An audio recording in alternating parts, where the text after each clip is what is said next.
UP की Dastak news channel में आपका स्वागत है। कानपुर के गोल्डन बाबा ने करौली सरकार उर्फ संतोष सिंह भदौरिया के खिलाफ अभी तक कोई भी कार्रवाई न होने पर भारी नाराजगी व्यक्त करी है।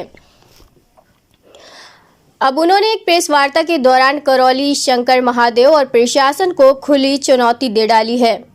उन्होंने ये साफ कह दिया है कि अगर इस बार पर करौली सरकार उर्फ संतोष सिंह भदौरिया पर कोई कार्रवाई नहीं हुई तो हम सभी लोगों द्वारा एक बड़ा आंदोलन करना पड़ेगा, जिसका जिम्मेदार पुलिस प्रशासन होगा। दरअसल करौली सरकार उर्फ संतोष सिंह ने अपने आश्रम में एक भक्त को लड्डू गोपाल लेकर वहां पहुंची थी। उन्होंने भगवान लड्डू गोपाल के लिए अभद्र टिप्पणी और अमर्यादित शब्दों का इस्तेमाल किया था। इस बात से आहत होकर कानपुर के गोल्डन बाबा ने नाराजगी व्यक्त करते हुए 2 बार पुलिस कमिश्नर को शिकायत दर्ज करी थी, लेकिन पुलिस द्वारा संतोष सिंह भदौरिया पर कोई कार्रवाई नहीं करी। रविवार को हुई प्रेस वार्ता में गोल्डन बाबा के साथ अन्य हिंदू संगठन और ब्राह्मण समाज के लोगों ने यह साफ कह दिया है कि मंगलवार को एक ज्ञापन के माध्यम से सभी लोग करौली सरकार उर्फ संतोष सिंह भदौरिया के ऊपर कार्रवाई करने को लेकर जिलाधिकारी और पुलिस कमिश्नर को पुनः ज्ञापन सौंपेंगे। अगर उसके बाद भी कोई कार्रवाई नहीं हुई तो सभी लोग बड़ा आंदोलन करेंगे। करौली सरकार न बोले ऐसे आदमी को जो कालांतर में गुंडा रहा है, लफंगा रहा है, जिस पर मुकदमा चले, उस व्यक्ति को करौली सरकार जैसे शब्दों से प्रयोगानंद महाराज जी ने आपको बताया। इसके अतिरिक्त आप अगर देखें, चूंकि आप पत्रकार हैं, सब जानते हैं, लड्डू गोपाल पर स्वामी प्रेम के ऊपर कई मुकदमे इसी कानपुर महानगर में पंजीकृत हैं।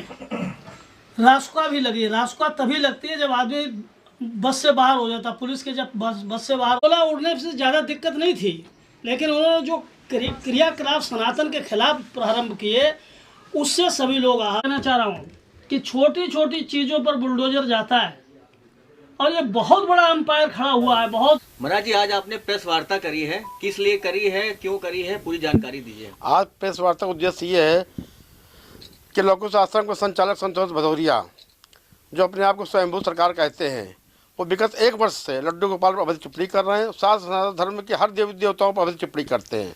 यहाँ तक कि वो बालाजी सरकार हो या संगठा माता हो या प्रेम आनंद जी महाराज हो, अन्य कोई संतोष, सबको टिप्पणी करना, सबको नीचा दिखाना और अपनी विद्वता करना। साथ साथ ब्राह्मण समाज के आचार्यों बुला के पैर छुआते, नर्द करवाते हैं, जिससे ब्राह्मण समाज का अपमान भी हो रहा है, जिससे तमाम ब्राह्मण संगठन हमारे साथ आए हुए हैं और सब इस बात का पुरजोर विरोध करते हैं कि आप अपनी दुकान चलाएं, दवाई बेचें, पर भगवान के धर्म पर आडंबर न करें।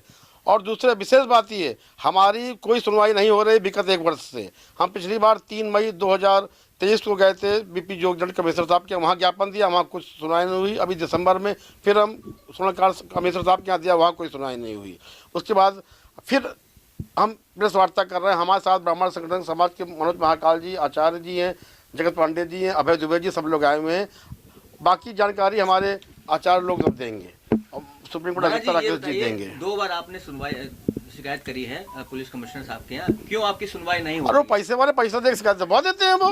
भाई जहाँ धन चल रहा, धन के आगे कहाँ कोई सुनता है। धन युग आ गया, कोई पैसा दिया सुनवाई रुक गई। फोन आता थाने से ना, महाराज जी आइए जांच के लिए आइए, हम जाते हैं, मिलते नहीं है, फोन करते हैं, फोन नहीं उठाते हैं जांच अधिकारी। क्या आप ऐसा कदम उठाएंगे जो उनके खिलाफ कार्रवाई हो सके? अब मंगलवार को अब माननीय जिलाधिकारी जी के यहाँ ज्ञापन देंगे और उनके खिलाफ उचित कार्रवाई की मांग करेंगे और तमाम जमीनों में जो कब्जा कर रखा है उसकी जांच कराएंगे। और आडंबर कर रहे हैं, लोगों को गुमराह करके ना धर्म के प्रचार करते हैं और गुमराह करके लोगों को पैसा लूटते हैं, इसकी भी शिकायत की जाएगी। अगर कार्रवाई नहीं होगी तो क्या करेंगे महाराज? उसके बाद महात्मा गांधी मूर्ति के पास धरना देंगे और वो करेंगे, उपवास करेंगे। मनोज कुमार शुक्ला, महाकाल प्रदेश अध्यक्ष हूँ अंतर्राष्ट्रीय हिंदू सेना का।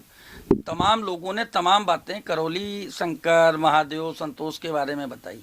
हम लोग सनातन धर्मी हैं। अंजुम अली जो डकैत था, वो भी जब जो है अगर महर्षि वाल्मीकि बन गया, हमने पूजन किया। इन्होंने अपने आचरणों को सुधारा नहीं है।